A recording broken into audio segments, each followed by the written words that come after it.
Welcome to The Herbal Ire, your podcast on all things holistic health, medical astrology, spirituality, herbalism, and so much more. Presented by your host, Ire Atla, medical astrologist, herbalist, and naturopath. Let's dive right into today's topic, love and light.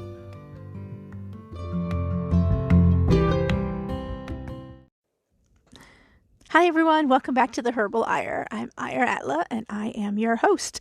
Today I want to talk about medical astrology, my favorite thing to talk about ever, probably on the face of this earth, outside of my family. So let's go. I know you've probably heard me say this like 1,000 times, but I am a Scorpio sun and moon and a Leo rising. So those are my top three. And this past Saturday, the moon moved into Scorpio, and let me tell you, I knew immediately without even having to look it up to see where the moon was. So in medical astrology, as you've probably heard if you've listened to the medical astrology, like what is it episodes, the moon is the distributor of your life force, right? So the sun is your life force, your vitality, basically your life battery. And then the moon helps distribute that energy. It's kind of like the wiring. And what sign your moon is in depends on how well or not so well distributed your life force, life battery, life energy, whatever you want to call it, is to your body, extremities, organs, etc. So I have a Scorpio sun and a Scorpio moon, and Scorpio is a very leaky water sign. So my vitality comes in spurts and ebbs. So it's like ebbs and flows.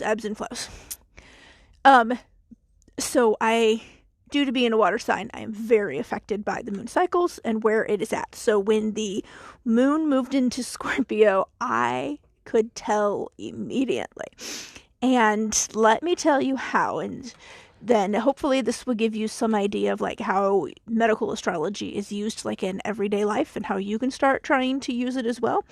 But I know, because the first thing that I noticed was I was much more introspective and just really all up in my head, feelings, emotions. I was weepy for no reason. I'm sure there was a reason, but it didn't feel like there was a reason, right? It just felt like all of a sudden I was crying and there was no precipitating factor that led to crying. Second, I was having to pee every 1.5 to 2 hours. And yes, I was drinking plenty of fluids and water, just like I always tell all y'all to do. Hydration. But I wasn't drinking enough to have to literally be in the bathroom that often. And I'm really not old enough yet for, all of that, stuff to be a factor either. Then third, and this was the aha moment one for me, I had a bloody nose. Holy cow, let me tell you, in 6th grade, so I was 12-ish, I had a bloody nose every single fucking day of the school year. And not just a little light bloody nose, I mean a gushing bloody nose for 30 to 45 minutes. Every single fucking day of that entire school year. And I could not even tell you why. Probably the stress of having the teacher that I had. He was a legit asshole. So anyways, I had a bloody nose and I have not had a bloody nose in ages. But if I'm going to get a bloody nose, the closer we are to a full moon, either before it, during it, slightly after it, I tend to get bloody noses more often. And then especially if the moon is in Scorpio. So I was ugh, holy fuck. So you're probably hearing this and you're going, well, how the fuck does that actually lead you to the conclusion that the moon was in Scorpio without you looking it up? So let me tell you, Scorpio rules the colon and the nose, as well as the detox pathways of the body, in general. Pisces technically rules most of the detox pathways, but in general, Scorpio kind of co-rules them with Pisces. So, Scorpio, as I mentioned, very leaky water sign. It likes to purge the body of metabolic waste and build up and things it doesn't think you need anymore through excess urination, diarrhea, sweating, and bleeding. So, being a water sign, though, it's also one of introspection and working on yourself and shadow work and all that, right? Doing the hard work, confronting your shadow self, purging any emotional waste that needs to go, and crying is a really good method here of purging your body of emotional buildup, emotional waste, things that need to get out of the body that maybe you've been ignoring.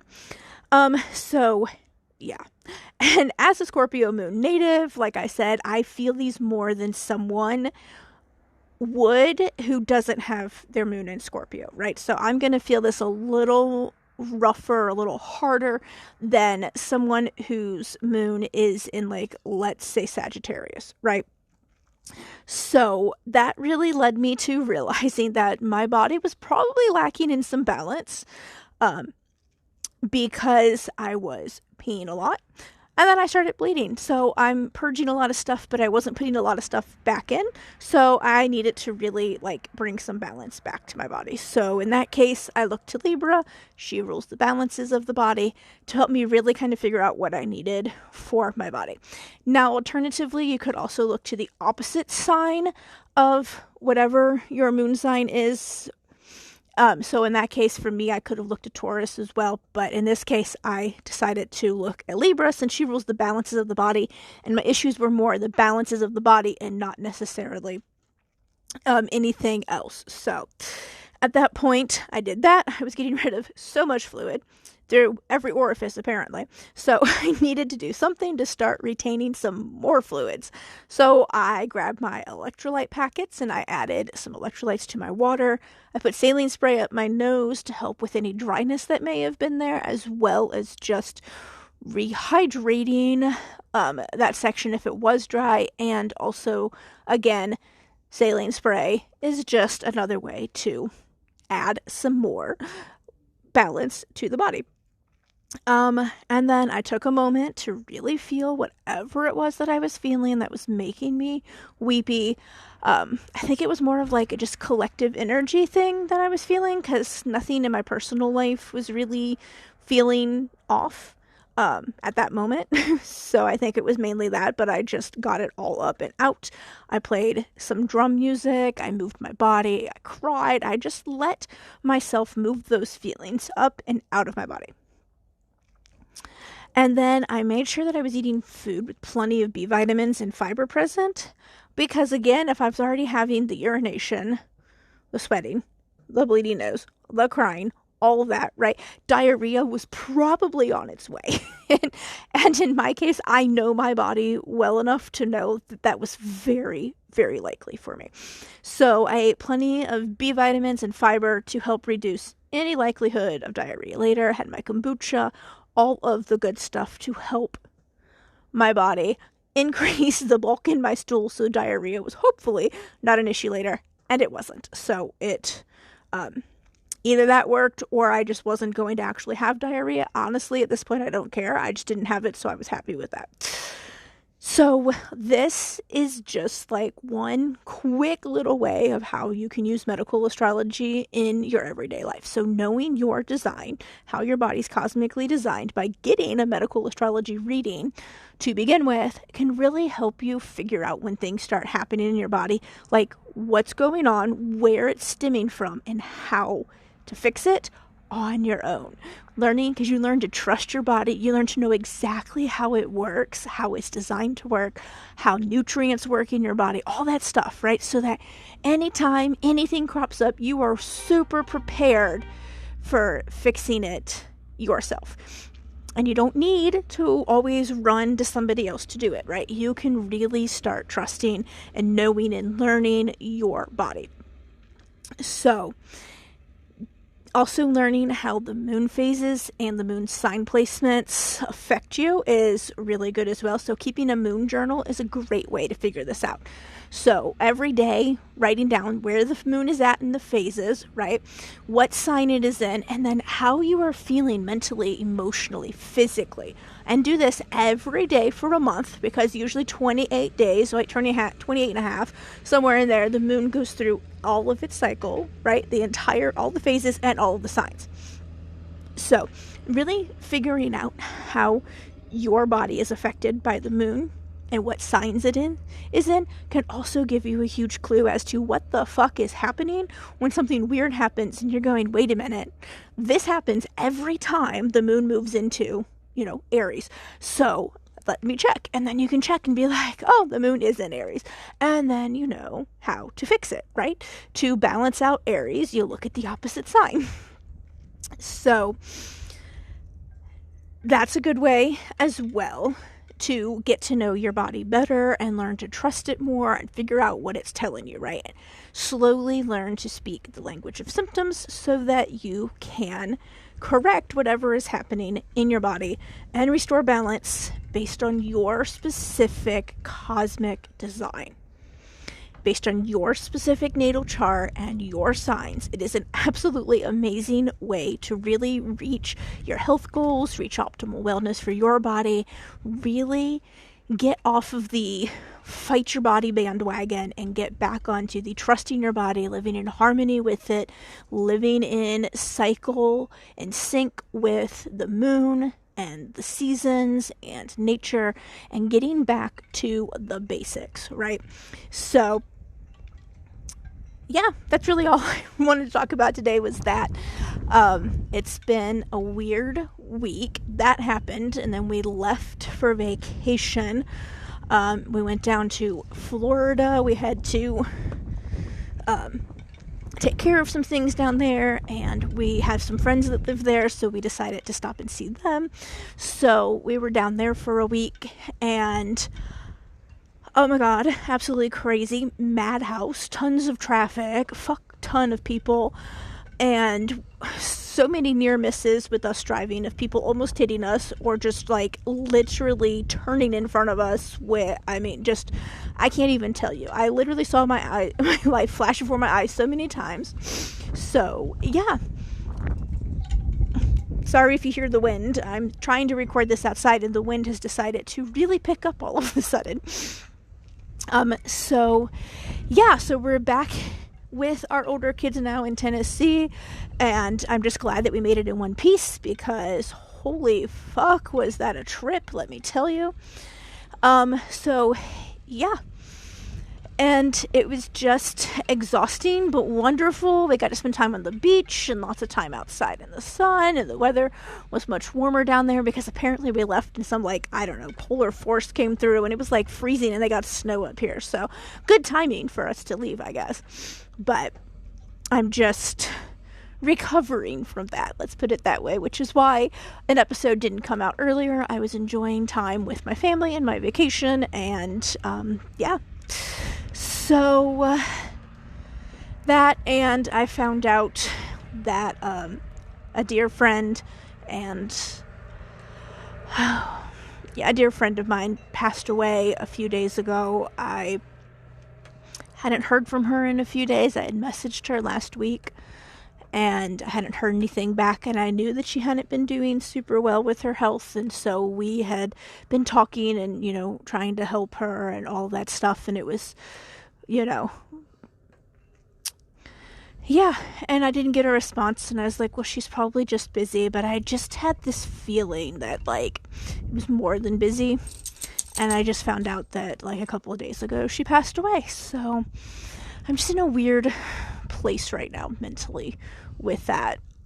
The reason I left nursing was a lot of it was because of all of the death.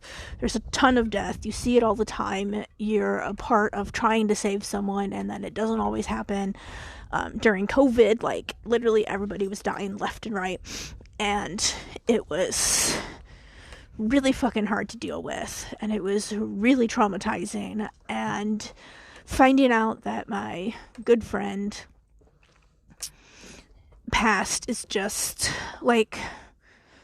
one more thing that I just not handling super well right now. I've been crying on and off all day, just feeling really, really emotionally drained, physically drained from it, and just, I can't even describe it, just really upset by it all. And my heart goes out to her family, and I just really am wishing them comfort in this time because I can't imagine what they must be going through. For multiple reasons that are none of my business to discuss here, but there was a lot that happened that makes this an even bigger tragedy than it already is. So, my heart is heavy, but I wanted to come and talk to you about this medical astrology because I do have people, messaging me frequently like, okay, well, you say medical astrology is great and all, but like, how the fuck do I use it in everyday life? So that is how you use it in everyday life. That's just one example. There's so many more that I could give, but that's, my chart, so it makes it easy because that's me and I know my body well. But if you want to know how to use medical astrology every day in your life, then please reach out. Let's chat. Let's get you booked in for a medical astrology reading, and you can start figuring all of this out as well. There will be a link in the show notes for that. And please, moment of silence for my friend and her soul and her family at this time.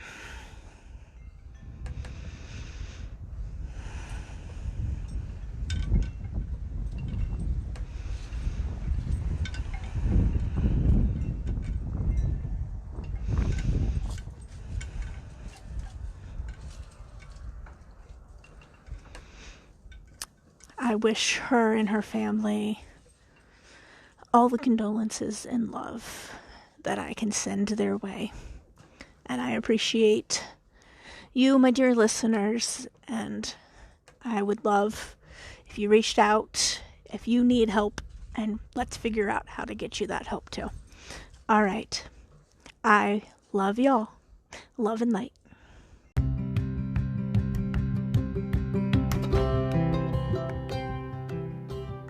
That's it for another great episode of The Herbal Ire. Tune in next week for more valuable content with your host, Ire Atla.